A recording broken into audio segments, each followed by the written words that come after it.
177 number آیت پچھلی درس میں اس کی تلاوت اور ترجمہ ہو گیا تھا، اور ایمانیات کے اوپر بات ہو رہی تھی۔ اس میں اللہ رب العزت نے ارشاد فرمایا: لیس البر ان تولوا وجوہکم قبل المشرق والمغرب ولکن البر من آمن باللہ والیوم الآخر والملائکۃ والکتاب والنبیین، اور اس آیت کے اختتام تک۔ تو میں نے یہ عرض کیا تھا کہ یہ آیت جو ہے اسلام کے جو احکامات ہیں، یہ یعنی جامع ترین آیت ہے جس میں اسلام کے تمام احکامات کو کلی طور پر بیان کر دیا گیا ہے، اور باقی پورا دین جو ہے وہ اس کے ماتحت آتا ہے۔ تو اللہ پاک نے فرمایا کہ یہ نیکی نہیں ہے کہ تم اپنا رخ مشرق کی طرف کر لو یا مغرب کی طرف کر لو۔ اصل نیکی کیا ہے، اور اس کی تفسیر آپ پچھلے درس میں سن چکے ہیں کہ تحویل قبلہ ہوا، مدینہ منورہ میں نبی پاک صلی اللہ علیہ وسلم تشریف لائے، 16-17 ماہ بیت المقدس کی طرف نماز پڑھی، پھر آپ کی خواہش تھی مسجد حرام کی طرف نماز ہو، کعبۃ اللہ جو ہے وہ قبلہ بنے، اور اللہ پاک نے آپ کی خواہش کو مکمل کیا اور حکم دیا کہ اپنا رخ اب مسجد حرام کی طرف کر لو۔ اس کے اوپر یہودیوں نے طرح طرح کے سوالات کیے جس کے جوابات پچھلی آیت میں آئے، اور یہاں اللہ پاک نے فرمایا کہ تم یہ سمجھتے ہو کہ نیکی بس یہی ہے کہ رخ مشرق کی طرف کرو یا مغرب کی طرف کرو۔ اصل نیکی کیا ہے؟ اصل یہ ہے کہ اللہ رب العزت کے حکم کی تعمیل، کہ اللہ جس طرف حکم دیں۔ دین کس چیز کا نام ہے؟ عبادت کس چیز کا نام ہے؟ اللہ کے حکم کو ماننے کا نام ہے۔ اللہ اگر حکم دیں رخ اس طرف کرو تو اس طرف عبادت ہو جائے گی، حکم دیں رخ اس طرف کرو تو اس طرف عبادت ہو جائے گی۔ تو اللہ پاک نے فرمایا وَلَكِنَّ الْبِرَّ مَنْ آمَنَ بِاللَّهِ۔ اصل نیکی کیا ہے؟ نیکی کا کمال کیا ہے کہ جو شخص ایمان لائے اللہ پر، والیوم الآخر اور آخرت کے دن پر، والملائکۃ اور فرشتوں پر، والکتاب اور کتابوں پر، والنبیین اور انبیاء کرام علیہم السلام پر۔ یہاں تک ایمانیات کی بات ہوئی۔ سب سے پہلی چیز کس پر ایمان؟ اللہ رب العزت پہ ایمان۔ کس طرح؟ جیسے اللہ نے فرمایا ہے، اللہ کو اس کی ذات میں انسان وحدہ لا شریک مانے، اللہ کو اس کی صفات میں وحدہ لا شریک مانے، اللہ کو اس کے افعال میں وحدہ لا شریک مانے، کہ اللہ اپنی ذات میں اکیلے ہیں، اپنی صفات میں اکیلے ہیں، اپنے افعال میں اکیلے ہیں۔ اور اس کے بعد اس کی تفصیل پچھلے درس میں جو ہے وہ بیان ہو چکی تھی۔ اب اس کے بعد ہے دوسری چیز والیوم الآخر، اور آخرت کے دن پر۔ دیکھیں دنیا کے اندر ہم ہیں، اور ہم میں سے ہر شخص چاہے وہ مومن ہو چاہے کافر ہو، موت کو وہ بھی مانتے ہیں، کافر بھی مانتے ہیں، اور مسلمان یہ تو موت کو اور موت کے بعد کی زندگی سب کو مانتے ہیں۔ تو کافر جو ہیں مشرکین مرنے کے بعد کی زندگی کا انکار کرتے تھے کہ مر گئے بس ختم ہو گئے، مٹی ہو گئے اور ہڈیاں ہو گئے، بس ہم دوبارہ واپس جو ہے اس دنیا میں نہیں آئیں گے۔ تو یہاں اللہ نے فرمایا آخرت کے دن پر ایمان۔ اب آخرت اوجل ہے، ہمارے سامنے نہیں ہے، دنیا ہمارے سامنے ہے۔ آخرت کے دن، اب ظاہر ہے انسان مرے گا تو مرنے کے بعد حقیقت کھلے گی، آخرت کے سارے احوال سامنے آئیں گے۔ موت کے وقت ہی جب فرشتے آتے ہیں نیک لوگوں کی روح کو قبض کرنے کے لیے، فرشتے جو ہے وہ اچھی صورت میں آئیں گے، ایسی شکل و صورت میں آئیں گے کہ انسان کو وہ مانوس کریں گے، انسان کو محبت ہوگی۔ پھر اللہ کے جو نیک بندے ہیں ان کے روح کو ایسے قبض نہیں کرتے، بلکہ انہیں جو ہے وہ پہلے مائل کرتے ہیں، اللہ کی رضا کی خوشخبریاں دیتے ہیں، اور پھر جنت کو سامنے کر دیا جاتا ہے، اور بڑی یعنی کہ نرمی کے ساتھ ان کی روح کو قبض کیا جاتا ہے، اور کافروں کی روح کو بڑی سختی کے ساتھ قبض کیا جاتا ہے۔ تو آخرت کے دن پر ایمان۔ اب ایک تو ہے کہ انسان مرتا ہے، مرنے کے بعد قبر، اور پھر قبر کے برزخی زندگی کے بعد دوبارہ اٹھنا ہے، اور وہ ہوگا قیامت کا دن۔ اب آخرت کے دن سے مراد قیامت کا دن بھی ہے، اسی طرح انسان مرتا ہے تو قبر بھی، یہ بھی مراد۔ اور قیامت کا دن اور پھر قیامت کے دن کے احوال اور اس کے بعد کے حالات، یہ سب آخرت میں آتے ہیں۔ دنیا کے بعد کی جو زندگی ہے وہ آخرت کی زندگی ہے، برزخی زندگی، پھر محشر کا میدان ہے، پھر اس میں کھڑا ہونا ہے۔ تو آخرت کے دن پر ایمان کیا ہے؟ کہ انسان اس چیز پر ایمان لے کے آئے کہ موت ہے، موت کے بعد پھر قیامت کے دن اٹھنا ہے، اللہ کے سامنے پیش ہونا ہے، حساب کتاب ہوگا، میزان قائم ہوگی، جہنم کے اوپر پل صراط کو رکھا جائے گا اور اس کو عبور کر کر جو ہے وہ جنت میں جانا پڑے گا۔ یہ ساری چیزیں آخرت سے متعلق ہیں، ان سب پر ایمان، اور یہ سب چیزیں ہوں گی۔ والملائکہ، اور اس کے بعد فرمایا کہ فرشتوں پر ایمان لائے۔ یہ چیز فرشتے کیا ہیں؟ اللہ کی نورانی مخلوق ہیں، اللہ نے انہیں نور سے پیدا کیا کہ جسم بھی ہے، روح بھی ہے، اور ان میں سے کسی کے 2 پر ہیں، کسی کے 3 ہیں، کسی کے 4 ہیں، اور آپ صلی اللہ علیہ وسلم نے جبریل امین علیہ السلام کو دیکھا تو ان کے 600 بازو تھے، 600 پر تھے ان کے۔ تو اللہ جو ہے یخلق ما یشاء، اللہ جو چاہتے ہیں اس یزید فی الخلق ما یشاء، اللہ اپنی تخلیق میں جس طرح چاہیں زیادتی فرمائیں۔ تو اللہ نے فرشتوں کو پیدا کیا، فرشتے اللہ کی نورانی مخلوق، نور سے بنے ہیں اور جسم اور روح ہے۔ پھر اسی طرح بعض خاص فرشتے ہیں جو اللہ کے احکامات انبیاء کرام علیہم الصلاۃ والسلام کے پاس لاتے تھے، حضرت جبریل امین وہی لے کے آیا کرتے تھے۔ اسی طرح جو ہے وہ فرشتے ہیں، کوئی جو ہے بارشوں کے اوپر ہے اور کوئی ہواؤں کے اوپر ہے، مختلف جو ہے ان کے ذمے امور ہیں، مختلف کام ہیں، اور وہ کھانے سے پاک ہیں، کھاتے پیتے نہیں، ان کو نہ کھانے کی ضرورت، نہ پینے کی ضرورت، نہ نکاح کی ضرورت، ان چیزوں سے وہ پاک ہیں۔ ان کا کھانا کیا ہے، ان کی غذا کیا ہے؟ وہ اللہ کی تسبیح اور تحلیل ہے۔ سبحان اللہ، الحمدللہ، لا الہ الا اللہ، یسبحون اللیل والنہار لا یفترون۔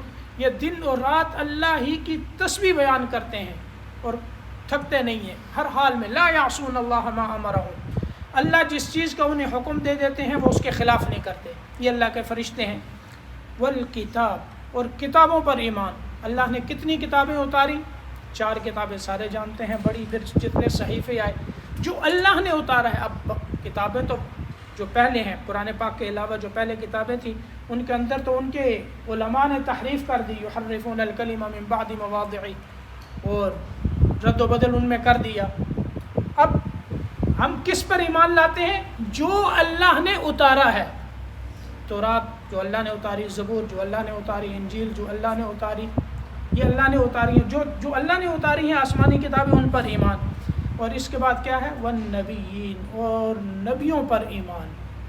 حضرت آدم علیہ السلام سے لے کر امام الانبیاء، سید المرسلین، خاتم النبیین، شفیع المذنبین، رحمت للعالمین، صلی اللہ تعالی علیہ وعلی آلہ واصحابہ اجمعین، آپ تک جتنے نبی آئے اور آپ پر نبوت کو اللہ نے مکمل کیا، ختم کر دیا، آپ کے بعد کوئی نبی نہیں۔ حضرت آدم سے لے کر آپ صلی اللہ علیہ وسلم تک جتنے انبیاء اکرام اللہ نے بھیجے سب پر ایمان اور برابر ایمان۔ لا نفرق بین احد من رسلی، ایمان لانے میں رسولوں میں کوئی تفریق نہیں۔ اور بعض تو وہ ہیں جن کا ذکر اللہ نے قرآن میں کیا، فَمِنْهُمْ مَنْ قَصَصْنَا عَلَيْكَ وَمِنْهُمْ مَنْ لَمْ نَقْصُصْ عَلَيْكَ۔ اللہ فرماتے ہیں بعضوں کے قصے تو ہم آپ سے بیان کرتے ہیں اور بعضوں کے قصے ہم آپ سے بیان نہیں کرتے۔ تو 25-26 انبیاء کرام علیہم السلام ان کے نام ہیں، ان کے اوپر اسی طرح ایمان لانا جس طرح اللہ نے قرآن میں بیان کیا ہے۔ اور اس کے علاوہ جتنے نبی اللہ نے بھیجے ہیں جن کے بارے میں ہمیں معلوم نہیں، نہ ہم ان کے احوال جانتے ہیں، نہ ان کے نام جانتے ہیں، نہ ان کا پتہ ہے، ہاں وہ اللہ نے بھیجے ہیں، تو جتنے انبیاء اللہ نے بھیجے ہیں ان سب کے اوپر ایمان۔ تو یہ نبیوں پر یہ ایمان ہے، یہاں تک ایمان۔ تو اللہ پاک نے فرمایا اصل نیکی کیا ہے؟ اصل یہ ہے کہ اللہ پر ایمان لاؤ، اس کو وحدہ لا شریک مانتے ہوئے اس کے احکامات پر عمل کرو، اور اس کے بعد مرنے کے بعد جو اٹھنا ہے قیامت کا دن، اور پھر فرشتے اور کتابیں اور تمام انبیاء جو اللہ نے بھیجے۔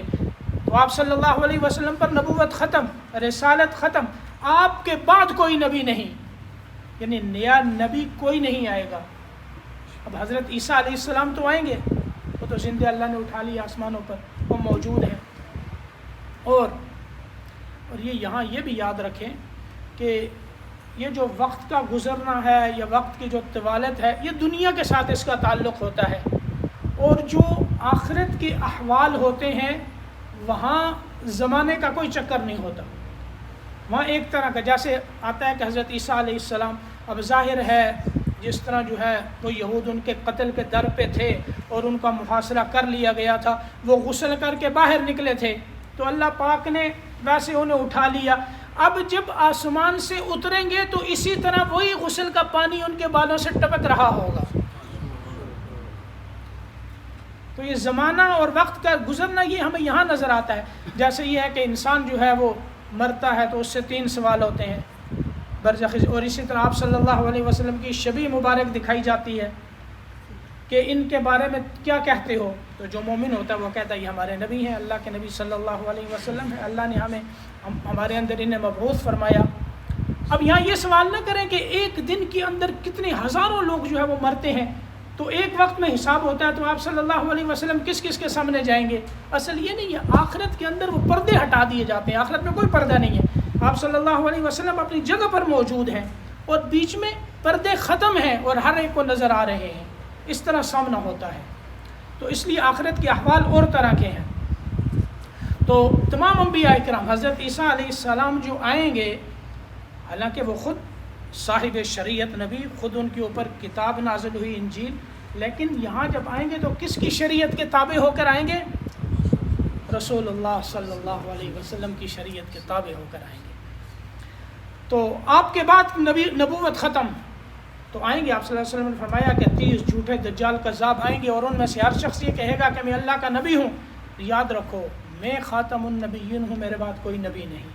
تو مسلمہ کذاب نے تو نبی حضرت ابوبکر صدیق رضی اللہ تعالیٰ عنہ کے دور میں جو ہے وہ دعویٰ نبوت کا کیا, اور پھر کتنا بڑا معرکہ ہوا جس میں 1200 صحابہ کرام سے اوپر جو ہے وہ شہید ہوئے, اور ان میں سے 600 صحابہ کرام وہ تھے جو قرآن پاک کے حافظ تھے, وہ شہید ہوئے.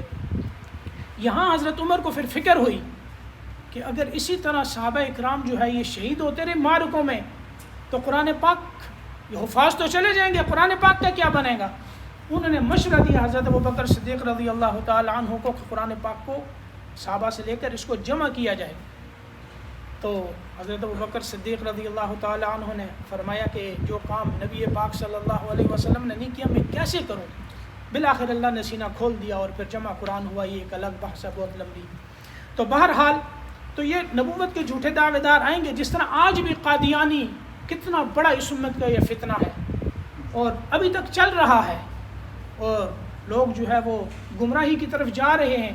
اللہ حفاظت فرمائے. تو اللہ نے نبوت اور رسالت کو آپ صلی اللہ علیہ وسلم پر مکمل کر دیا. آپ کے بعد کوئی نیا نبی نہیں آئے گا. حضرت عیسیٰ علیہ السلام وہ نئے تو نہیں ہیں, وہ تو پہلے کے ہیں. ایسے اگر کوئی شبہ کرے بھائی وہ حضرت عیسیٰ تو آئیں گے, وہ تو اللہ کے نبی ہیں, بھائی وہ نئے نبی تو نہیں ہیں, وہ تو آپ صلی اللہ علیہ وسلم کے پہلے کے نبی ہیں. اللہ نے انہیں پہلے نبوت دی ہے, تو آپ کے بعد کوئی نبی نہیں. اور حضرت عیسیٰ علیہ السلام آئیں گے تو وہ بھی شریعت محمدیہ کے تابع ہو کر آئیں گے. اس کے بعد وَآتَ الْمَالَ عَلَى حُبِّهِ ذَوِي الْقُرْبَى وَالْيَتَامَى وَالْمَسَاكِينَ وَابْنَ السَّبِيلِ وَالسَّائِلِينَ وَفِي الرِّقَابِ وَأَقَامَ الصَّلَاةَ وَآتَ الزَّكَاةَ. یہاں تک عبادات کا ذکر ہوا. اس کو کر لیں یا ختم کریں درس؟ ٹائم تو ہے, یہ نہ ہونا کہ آپ کہیں گے بند لیٹ ہو گئے.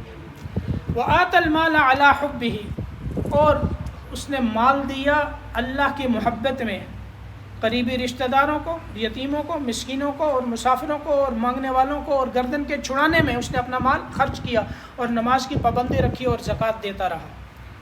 یہ ہے نیکی کے کمالات. پہلے تو ایمانیات پہ بحث تھی, اب کیا ہے عبادات.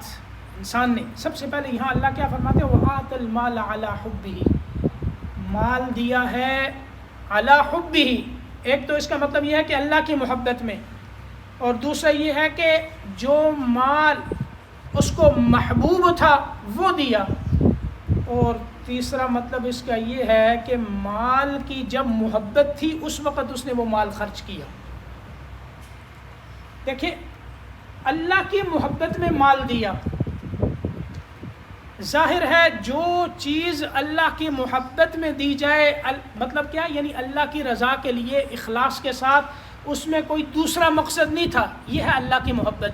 تو اللہ اسی مال کو قبول کرتے ہیں اور اسی مال کا تعلق اللہ کے ساتھ ہوتا ہے جو اللہ کی محبت میں دیا جائے, اور اسی کے اوپر اللہ اجر اور ثواب عطا فرماتے ہیں.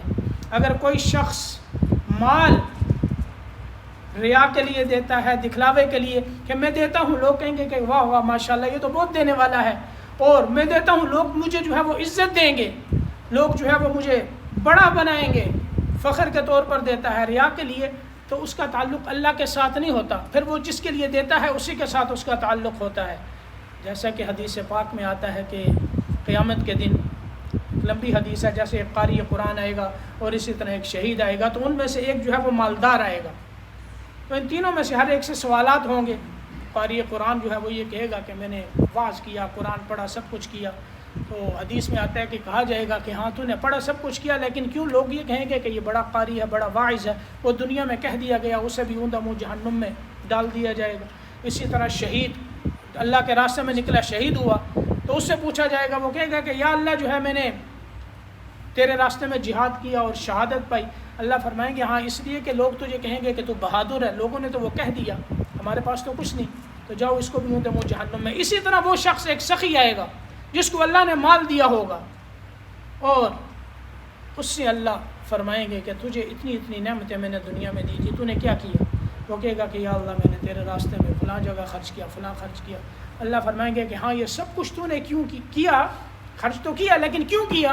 لوگ یہ کہیں کہ یہ بڑا سخی ہے، بھائی میری واہ واہ ہو جائے، لوگ مجھے بڑا سمجھیں اور میری جو ہے وہ بڑی تصویریں آ جائیں اور میں آگے بڑھوں اور لوگوں کے اندر میری شہرت ہو جائے، یہ سب کچھ تو نے اس لیے کیا، وہ تو ہو گیا دنیا میں، اب ہم سے کیا چاہتا ہے؟ فرشتوں کو بھی حکم ہوگا اس کو اوندا منہ جہنم میں ڈال دیا جائے۔ کیوں؟ یہ چیز اللہ کے لیے نہیں تھی، اس لیے انسان دے تو اللہ کی رضا کے لیے، اور پھر یہ ہے اللہ کی محبت۔ پھر اسی طرح مال کی محبت جب ہو انسان اس وقت خرچ کرے، اس کا اجر اور ثواب زیادہ ہے۔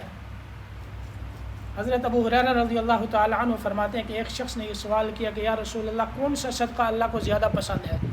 فرمایا کہ جس وقت تجھے مال کی محبت ہو اور تو صحت مند ہو، اور یعنی جوان ہو، بالکل صحت مند ہو، کوئی یہ نہیں کہ بیماری ہے، کوئی تکلیف آ گئی، نہیں، صحت مند ہے، تمہارے پاس مال بھی ہے اور مال کی محبت بھی ہے، اور پھر فقر و فاقے کا ڈر بھی ہے، اور اللہ سے امید بھی ہے کہ اللہ جو ہے اس کے اوپر اجر دیں گے، میرے مال کو بڑھائیں گے، اس وقت کا صدقہ جو ہے یہ سب سے زیادہ محبوب ہے، بڑا محبوب ہے اس وقت کا یہ مال صدقہ کر دینا، جس وقت انسان کو مال کی محبت اور اس کو مال کی ضرورت ہوتی ہے، لیکن یہ خطرہ ہوتا ہے کہ بھائی جو ہے نا خرچ کر دیں گے، ہم سے جا بھی سکتا ہے۔